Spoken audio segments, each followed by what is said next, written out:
Audio book वाङ्मय 66 युग निर्माण योजना दर्शन स्वरूप व कार्यक्रम चैप्टर 1 युग निर्माण योजना और उसकी दिशा धारा। पार्ट 1 युग निर्माण योजना एक परिचय, एक झांकी।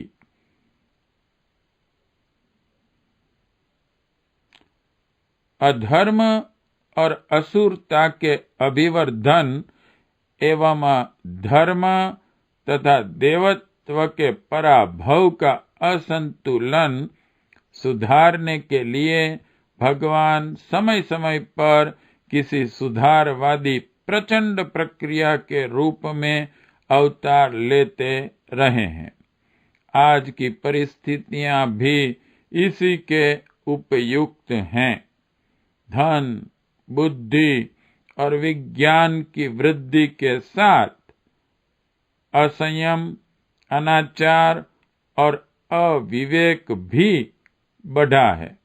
फलतः जहां साधनों की बढ़ोतरी से सुख सुविधाएं बढ़नी चाहिए थी, वहां रोग, शोक और कष्ट, कलह की विपत्तियां घुमड़ने लगी हैं।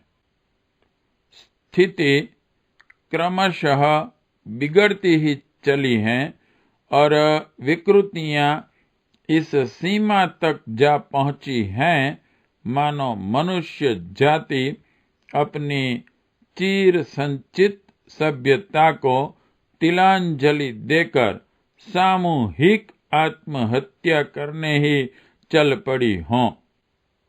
ऐसी विषम परिस्थितियों में गीता में दिया हुआ भगवान का असंतुलन सुधारने का आश्वासन यदि यथा समय कार्यान्वित होता है तो उसे उचित ही समझा जाना चाहिए। बढ़ती हुई सर्वग्राही असुरता की प्रतिक्रिया भी हुई है। अंतरिक्ष में ऐसे दिव्य प्रवाह उमड़े हैं जो इस सुंदर विश्व की गरिमा को जीवित रखने के लिए गतिशील हैं। ध्वंस की चुनौती सृजन ने स्वीकार की है और असुरता को सर्वभक्षी, सर्वनाशी न होने देने के लिए देवत्व ने प्रतिरोध का साज सजाया है। इन्हीं दिव्य प्रयत्नों की एक झांकी युग निर्माण योजना अभियान के रूप में भी देखी जा सकती है। गायत्री तपोभूमि मथुरा के विशालकाय सहस्त्र कुंडी गायत्री महायज्ञ के पूर्व एक हलचल उमड़ी, जिसने अनेक अंतःकरणों को मथ डाला और इस बात के लिए विवश किया कि जनमानस में दिन दिन बढ़ती जाने वाली विकृतियों के नियंत्रण और भावनात्मक परिष्कार के लिए कुछ कारगर प्रयास किए जाएं। जिस सत्ता ने यह हलचल उत्पन्न की, उसी ने यह मार्ग भी सुझाया कि यह प्रयोजन संघ शक्ति के माध्यम से ही होगा और वह संगठन धर्म प्रकृति का होना चाहिए। राजतंत्र और धर्मतंत्र दो ही मानव जीवन को प्रभावित करने वाले आधार हैं। राजतंत्र जनसाधारण के भौतिक जीवन को प्रभावित करता है और धर्मतंत्र अंतःकरण के मर्म स्थल को स्पर्श करके दिशा और दृष्टि का निर्धारण करता है। दोनों ही शक्ति असामान्य हैं। दोनों का प्रभाव अपने अपने क्षेत्र में अद्भुत है। दोनों एक दूसरे के पूरक हैं। इतना ही नहीं, धर्म तंत्र का महत्व राजतंत्र से ऊपर ही है, क्योंकि अंतरंग जीवन के अनुरूप ही भौतिक परिस्थितियों में हेर फेर होता है। अस्तु उस दिव्य हलचल की यह प्रेरणा उचित ही थी कि धर्मतंत्र की संगठनात्मक प्रवृत्तियां बढ़ी हुई असुरता का शमन करने के लिए सजग हों और आगे आएं। सूक्ष्म जगत की एक दिव्य प्रेरणा ही कहना चाहिए कि उपर्युक्त प्रयोजन की पूर्ति का संकल्प लेकर युग निर्माण आंदोलन सामने आया। मोटी दृष्टि से इस प्रयास को मानुषी समझा जा सकता है, पर वस्तुतः उसके पीछे अति मानवीय शक्तियां ही काम कर रही हैं। मानुषी प्रयत्न इतनी साधन रहित परिस्थितियों में इतने अधिक सक्रिय और सफल हो सके हों, ऐसा प्रमाण अन्यत्र ढूंढा जा सकना कठिन है। युग निर्माण आंदोलन के आरंभ से लेकर प्रगति के अध्यावधि चरणों पर दृष्टि डाली जाए तो उसे कुछ जादू चमत्कार के स्तर का समझा जा सकता है।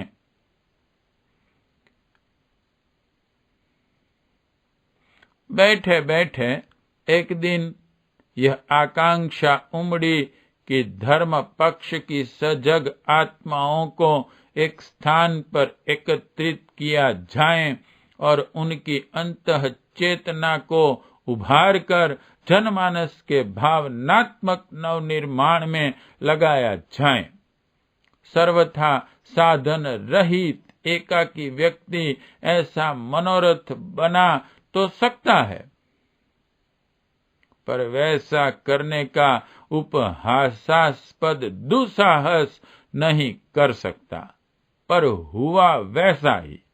मनोरथ के संकल्प का रूप धारण किया और देखते देखते वह कार्य रूप में परिणति हो गया।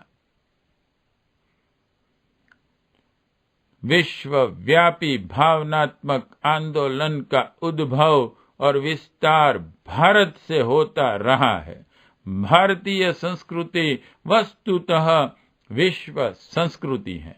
भारतीय धर्म को निःसंकोच विश्व धर्म कहा जा सकता है। भारतीय धर्म का प्रतीक यज्ञ और भारतीय संस्कृति का प्रतिनिधि गायत्री मंत्र है। इन दोनों का समन्वय जहां उपासनात्मक कर्म कांड का प्रयोजन पूरा करता है, वहां आस्थाओं को दार्शनिक प्रकाश भी देता है और उन्हें उत्कृष्टता की दिशा में प्रेरित भी करता है। अस्तु धर्म तंत्र के माध्यम से विश्वव्यापी भावनात्मक नवनिर्माण का आधार गायत्री और यज्ञ के तत्व दर्शन को बनाना पड़ा।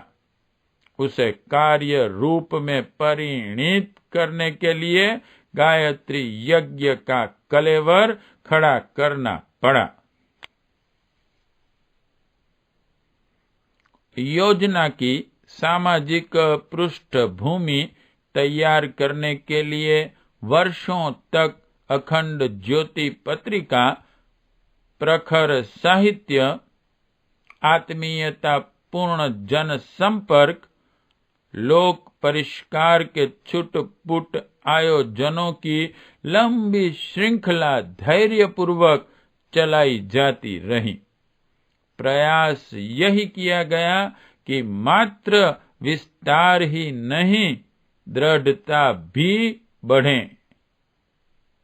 इस प्रयासों द्वारा जागृत मनोभूमि के व्यक्तियों को अच्छी संख्या में सूत्रबद्ध किया जा सका। सन 1958 में गायत्री तपोभूमि मथुरा द्वारा एक विशालकाय सहस्त्र कुंडी गायत्री यज्ञ का आयोजन हुआ। यह मात्र धर्मानुष्ठान ही नहीं था, वरन प्राचीन काल के धर्म संगठन को परिष्कृत करने के लिए किए जाने वाले वाजपेयी यज्ञों की पुनरावृत्ति थी। राजतंत्र के क्षेत्र में जब विकृतियां भर जाती थी, तब उनके समाधान का उपाय सोचने और प्रयास करने के लिए अश्वमेघ सरीखे राजसूय यज्ञ होते थे, और धर्म क्षेत्र की विकृतियों के निराकरण के लिए धर्म नेताओं का प्रयास वाजपेयी यज्ञों के रूप में प्रस्तुत होता था। सन 1958 के उपर्युक्त गायत्री महायज्ञ को भावनात्मक विकृतियों के विरुद्ध कारगर मोर्चा खड़ा करने वाला वाजपेयी स्तर का प्रयास कहा जा सकता है। इस आयोजन का स्वरूप अपने ढंग का विलक्षण था।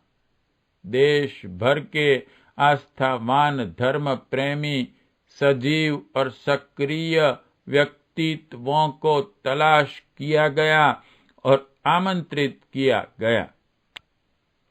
आश्चर्य यह कि धर्म क्षेत्र के अधिकांश प्रबुद्ध व्यक्तियों को वह निमंत्रण प्रत्यक्ष और अप्रत्यक्ष रूप से मिल गया, और वे उससे इस कदर प्रेरित प्रभावित हुए कि आयोजन में सम्मिलित होने से अपने को रोक ही नहीं सके। लगभग 1 लाख उस स्तर के लोग उसमें सम्मिलित हुए। कहते हैं, इतना विशालकाय इस स्तर का धार्मिक आयोजन महाभारत के बाद अब तक एक भी नहीं हुआ। आगंतुकों के ठहरने के लिए 7 मील की परिधि, 7 ऋषि नामों पर 7 नगर बनाए गए थे, जिनमें निवास, रोशनी, जल, सफाई, भोजन आदि की निःशुल्क व्यवस्था थी। 24 लाख गायत्री मंत्र की आहुतियों वाले इस धर्मानुष्ठान को देखने के लिए प्रायः 4 लाख दर्शक भी उपस्थित थे। इस प्रकार समारोह की उपस्थिति 5 लाख से कम नहीं, इससे ज्यादा ही होगी। इस विशालकाय जन समूह के बीच युग निर्माण आंदोलन की रूपरेखा तैयार की गई, उसका संगठन खड़ा किया। इतना ही नहीं, उस प्रक्रिया के कार्यान्वित होने का शुभारंभ भी उसी समय हो गया। आगंतुक आए थे एक धर्म सम्मेलन का आनंद लेने, लौटे नवनिर्माण के सक्रिय कार्यकर्ता बनकर। इतने स्वल्प समय और प्रयास में ऐसा आश्चर्यजनक परिणाम निकले, इसे अति मानवीय प्रयास ही कह सकते हैं। उपर्युक्त ऐतिहासिक धर्मानुष्ठान की अन्य विशेषताओं की चर्चा करने की आवश्यकता नहीं। बातें बताने के लिए तो अभी भी लाखों उपस्थित लोगों के द्वारा होती रहने वाली चर्चाएं ही पर्याप्त हैं। यहाँ उसके अति मानवीय स्वरूप की एक झांकी करने के लिए एक ही रहस्योद्घाटन करना पर्याप्त है कि इतना विशाल का आयोजन बिना किसी आर्थिक प्रबंध के इस तरह खड़ा कर दिया गया, जिसे निकट से देखने वाले लोग अंत तक सनक कहते रहें। 400 स्वयं सेवकों ने 2 महीने अथक परिश्रम करके जहां प्रारंभिक व्यवस्था श्रमदान से जुटाई, वहां आगंतुकों में से प्रत्येक व्यक्ति अपने साथ आटा, दाल, चावल भी लाया। उन्हीं में से 1/4 व्यक्ति हर दिन स्वयं सेवकों की ड्यूटी देते रहे। फलतः लाखों रुपया खर्च करके संपन्न हो सकने वाली भोजनादि की व्यय साध्य व्यवस्था भी पूर्ण हो गई। दान पेटियों में निकले पैसे से बिजली, तंबू, हवन सामग्री, पंडाल आदि का खर्च निकल गया। बिना अर्थ संग्रह का प्रयास किए इतने विशालकाय ऐतिहासिक आयोजन का संपन्न होना सदा आश्चर्य की तरह ही स्मरण किया जाता रहेगा। इसी प्रकार इतनी भीड़ भाड़ के बीच इतनी सुंदर और सुव्यवस्थित कार्य पद्धति का निर्धारण होना तथा उसके कार्यान्वित होने का प्रवाह बह निकलना और भी अधिक आश्चर्यचकित कर देने वाली प्रक्रिया है। जो हो, युग निर्माण योजना का आरंभ उस धर्मानुष्ठान के माध्यम से ही संपन्न हुआ। आरंभ भी ऐसा जो कभी बीच में शिथिल नहीं हुआ, वरन दिन दिन अग्रगामी ही होता चला आया। पार्ट 1 समाप्त।